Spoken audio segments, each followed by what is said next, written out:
yeah, it was one of the toughest time of my life because I had 2 times 100% and yeah, I was ill a lot and these kind of things because my body was just empty, you know. I can definitely be fighting for podium, 100%. I don't have one single doubt in my mind. Everything's laid out on the table for you to achieve the ultimate goal and you're not coming close to it. It's terrible, it's hard to accept.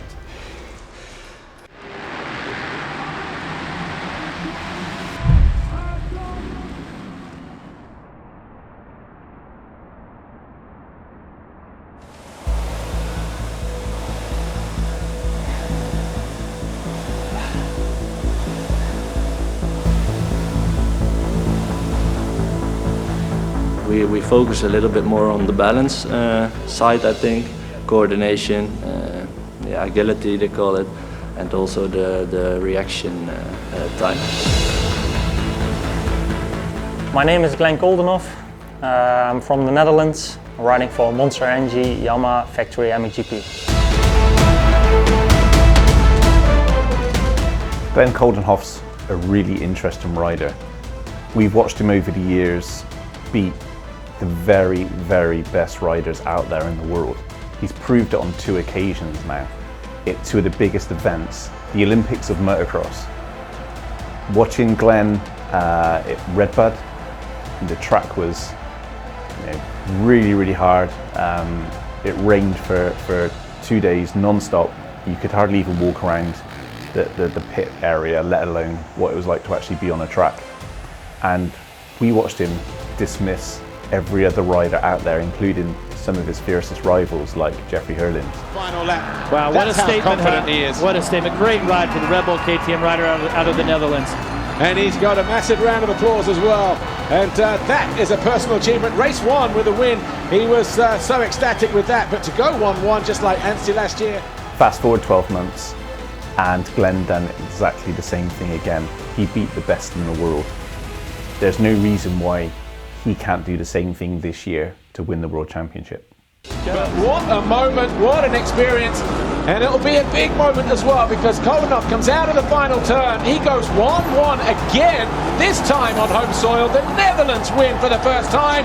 Yeah, definitely, it was highlight last year already in Redbud, but now this time double gold, doing it with Team the Netherlands in front of our king is something special. And the crowd was amazing today. Every single lap I came by the grandstands, I heard them, and it's been an amazing weekend and something we will never forget, that's for sure. Anyone who knows of Glenn Koldenhoff and has followed his career thinks of him as a KTM rider. He was on one in MX2, he was on one for the overwhelming majority of his MXGP career, save 1 season on a Suzuki. So for him to suddenly appear on a Japanese bike, a Yamaha, is really going to take some getting used to, and it's a big commitment from his side because he had everything he needed at KTM, or Gas towards the end. I've been 5 years with the other brand, and to change to a new brand is always a bit difficult, I would say, in the beginning. But I think factory bikes in general, they are all not that bad, and it's just I need to get used to the handling of the bike, and it reacts different in different places. And yeah, I felt like we had 2 months now, and I'm pretty much used to the bike, and yeah, we are just finalizing things, to make the bike even more built for myself. And this is going on a good way, so I'm happy so far. Glenn is a kind of course, sand rider, due to the fact that he's a Dutch rider, but he got some skills that are not common. I never understood how it's possible that he never put everything in the same season, together, because he has some of the best end of the season ever, I guess, with victories and with incredible races at GP of the Nations, like he did in Redbud in America. When conditions are really tricky and demanding and physical, it's really a good rider. It's a strange one with Glenn because people think of his last 2-3 years and they think of his GP wins, they think of his podiums, they think of his Motocross of Nations success. And whilst you would naturally think of those highs, there have also been some incredibly difficult moments. He's had 2 back injuries in 2 years. He's lost feeling in his lower body. He knows what it's like to flirt with that dangerous edge. So for him to even be in a position now where he wants to race, let alone still going for a world title, is commendable, but it's this quality that any rider in this field has. Everyone knows of the consequences. Everyone knows what could happen. But the love of the sport and the desire to be the best eventually trumps all of that. The conditions are taking a turn for the worse. If ever you needed to start, Jason Thomas, today was the day. Yeah, it's so cliche to say, but in a condition like this, where you're not going to be able to see well, you're not going to be able to move around the track very well, you need to get out front so you can control your own destiny. You know, the traction was almost at a peak going into the second moto. Get some downpour. It's really going to change the approach. I wouldn't be surprised if there were some last-minute tire changes. MXGP Race 2. Wow, this one's going to be a good one. Hurling's very tentative, dropping off the mesh there on the wet metal, but around the outside, rider's going wide in the first turn, and it is a Yamaha. It's Koldenhoff in those orange boots, white and orange boots, is it? Yes, it is. So Koldenhoff pulls the foxhole shot. Where's Febvre? Your winner from race 1. Glenn Koldenhoff, been a decent ride for him. He's going to get his first podium for Monster Energy Yamaha. He would have liked the race win, I'm sure. He would have loved to have stood on the top step of the podium even more. But you know what? Take it while you can. It's a good improvement for Glenn Koldenhoff. 17th overall at the first round, 8th overall a week ago at Matterley Basin. He's going to be 2nd overall today. Talk about making gains. We're about 3 months ahead of schedule on Glenn Koldenhoff's results here, so. My first podium together with Yamaha, a new team and everything, you know. It's been amazing, and yeah, my season just started now. I think the passion for the sport, you know, is just, it's what I love. This is my life, and I think it will stay forever. And you know, every day trying to improve, to be better. Every single year, every single week, every single day, you know, putting the maximum effort, and try to become the best one day. So that's always been the goal, and it will always be like this. Glenn Koldenhoff, Monster Energy Yamaha, born down the road, pleased that there's a home GP here at Oss, his home circuit. He looked good in time practice as well. I think I'm pretty good at focusing at myself, you know, and you need to stay realistic. And I've been close in 2019. I was third in the championship, and obviously last year, you know, I had an injury. But I feel like I'm a guy which still improves every year a little bit, and I feel like I'm a quite consistent top 5 guy, but I need to step it up to consistent top 3. And it surprised me, honestly, it surprised me a lot. He's doing pretty well.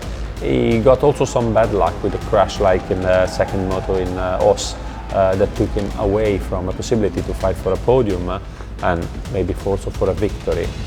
110 metres or thereabouts into turn 1. Clean through there in the first race and at the bottom of turn 2, and once again it's Febvre, but around the outside, Jorge Prado, rider down at the back, and riders down. Oh, end over end, different riders going over the bars. He's won GPs from time to time. He's won motos from time to time. But to reach that next level and be there consistently is a whole different ballgame. Maybe sounds like a small step, but it's in the end, you know, it's quite a step. But I feel like I've all the things around me which can make me to do this step, and I'm confident. I'm putting everything in it, and yeah, hopefully it will come out one day.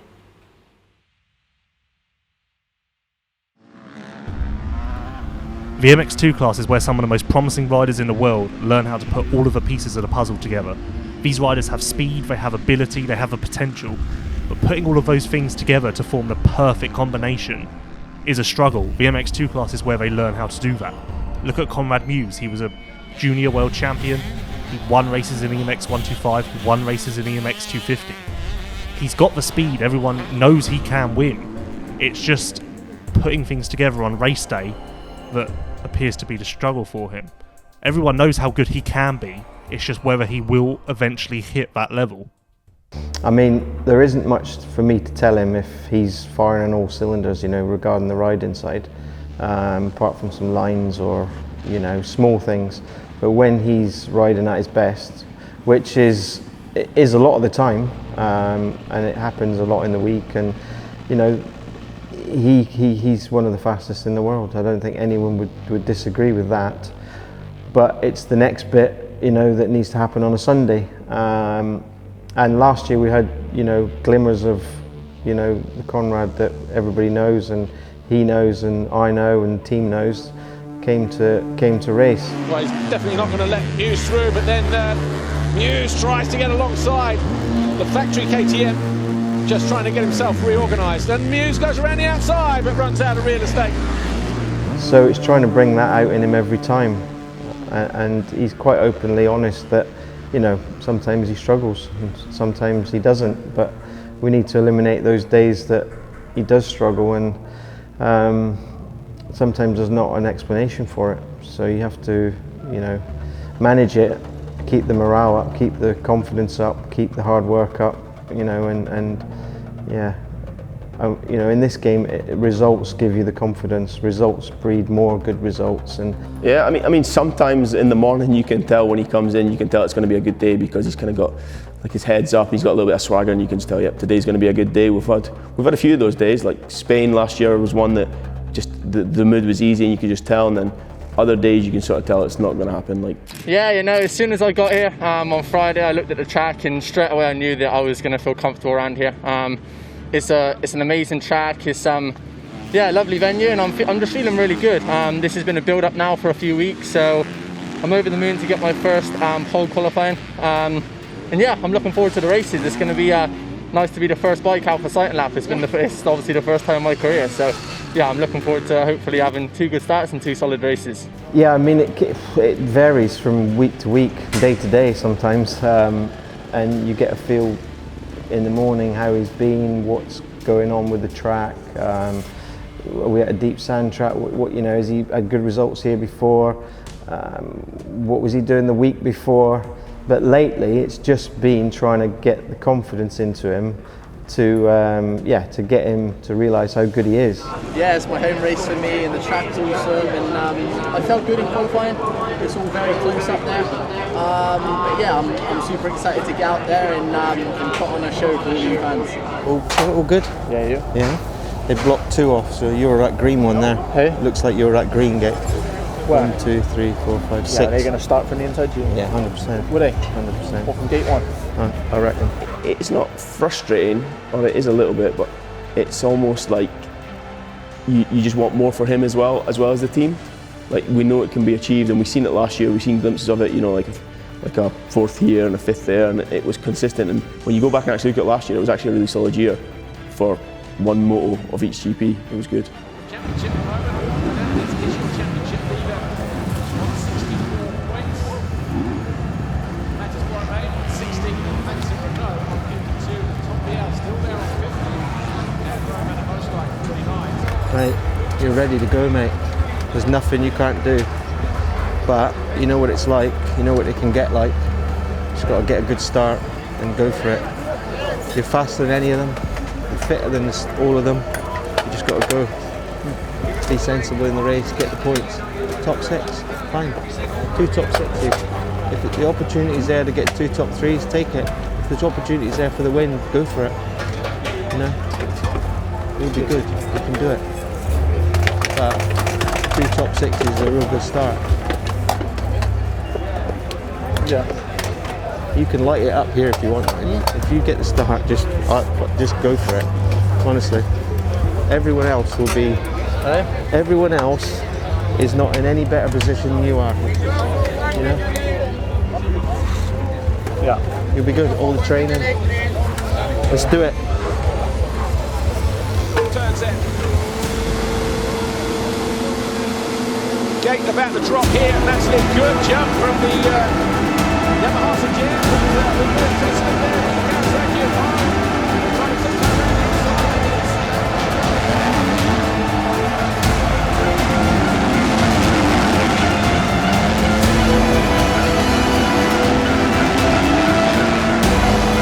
Maxim Renault.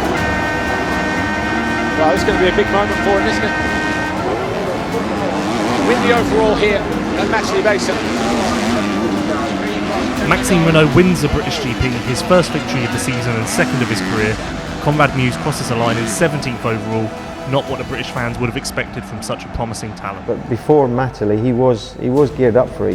There was no reason for us not to believe he wasn't ready for it, and it just didn't happen on the day. It was one of those, you know, and he quite openly say that he's not blamed the bike with anything. He's happy with the bike. He's happy with the suspension. It's just a few months just to get this rolling and get the results coming out. There are many riders through the years who have had the speed and the ability to do the job, but their mind just lets them down. It's the same in any walk of life or any sport. Sometimes finding that mental edge can be the difference between struggling to reach your potential or maximising it. That's why some riders bring in trainers who have been there, done that, and maybe even gone through similar problems. Think of Mark Deruva, who took Paul's Jonas to his first world title in 2017.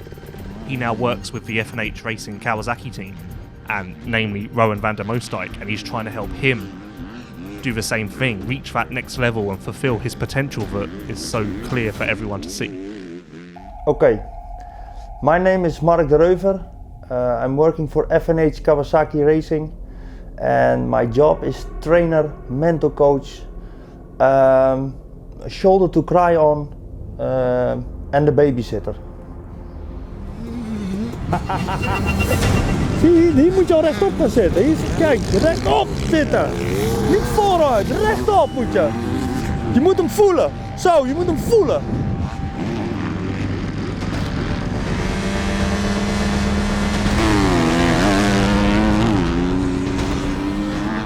No, I can say that the training on the track, what I do with them,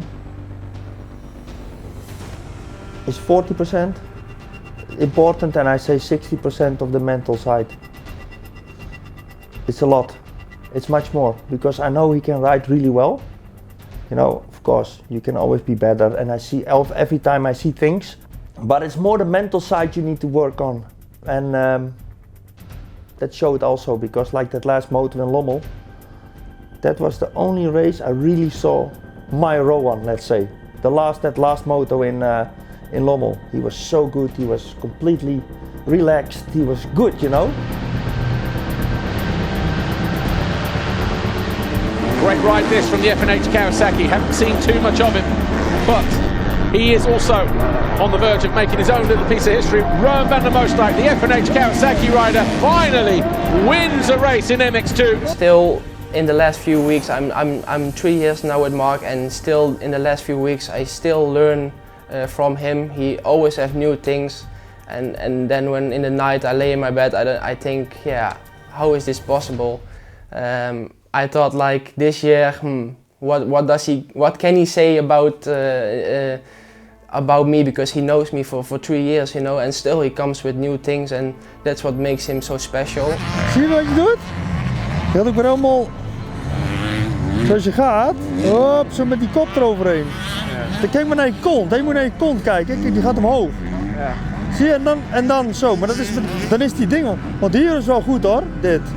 Zie je, maar dan ben je te laat, hè? Zie je dat? Ja. Zie je hier nog steeds zo, helemaal naar voren. Ja. Dan moet je al achterop zitten.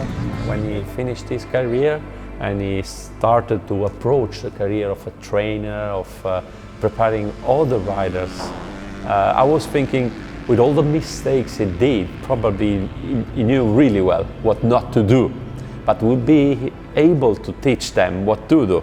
Super gewoon. Dat is gewoon echt goede start hoor.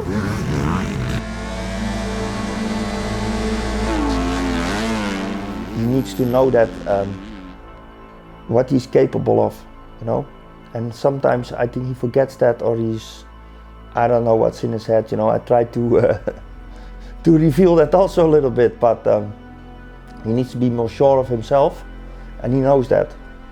And when he's sure of himself, you get a repeat of that European Championship here and that last moto in Lommel. Of course, you cannot be always first, because you have pile-ups in the start or something happens, but that's motocross. But he needs to start believing in himself before the start already. It's important. Yeah, of course, home GP is always a bit different. I want to do good here. The crowd is amazing. It's nice to be back with them. And yeah, I want to give them something back. And I've been quite consistent the first few rounds, and I want to be on the box. I always had it a little bit, also when I was younger. I became a few times Dutch champion and still thought that some guys were better than me. So I think it's also a little bit of myself.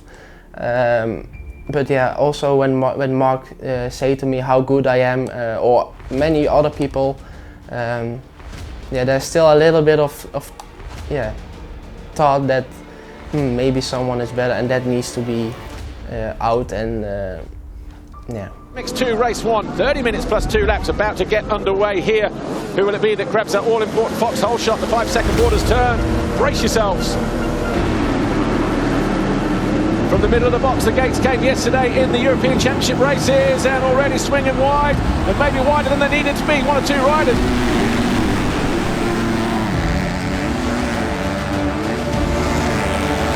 And again there on the exit, Van der Moosdijk sensing an opportunity here to sneak up the inside, parks it down the inside beautifully. Van der Moosdijk now up into 3rd place. And Van der Moosdijk, good through that long sweeper and into the face of the jump because he got alongside Rennie Hoffer and has easily taken 2nd position. Well, the problem is in my whole life, until today, I cannot lose. I hate losing. That has been I think we say it in Holland, the red line in my career. For the final time. Oh, a couple of itchy trigger fingers there. So Geerts leads, De Wolf 2nd, Beaton 3rd, Guadagnini 4th, Fernandez, Renault, Hoffer. Fans on their feet. Oh, Aaron Van der Moosdijk. Disappointment for the F1H Kawasaki rider. Can't believe it. The bikers let go on him, it appears. Judging from the body language there. Yeah, I know what I can do. I proved it a few times last year. I know I can win. I showed it, but I just want to be more consistent and fight more for the podiums. And I think when you can do that, you will be up front in the championship standing. So that's my goal, and of course to be a world champion. But in the end, the cool, decisive riding of Jago Geerts won out. He wins here in Os. He wins both races. A huge victory for the Monster Energy Yamaha rider. That feeling that the guys give me when they're on the podium, I also cry many times because it's my passion. It's what I do. When I live for this, you know. I live for winning. And the feeling you get when you win, doesn't matter what people say, it's impossible you can get that with money. It's not possible, that feeling. So I want to push that also on everybody's heart, go for it, you know, and try the best you can and never give up. Nothing is going to be the feeling ever after your motorsport career.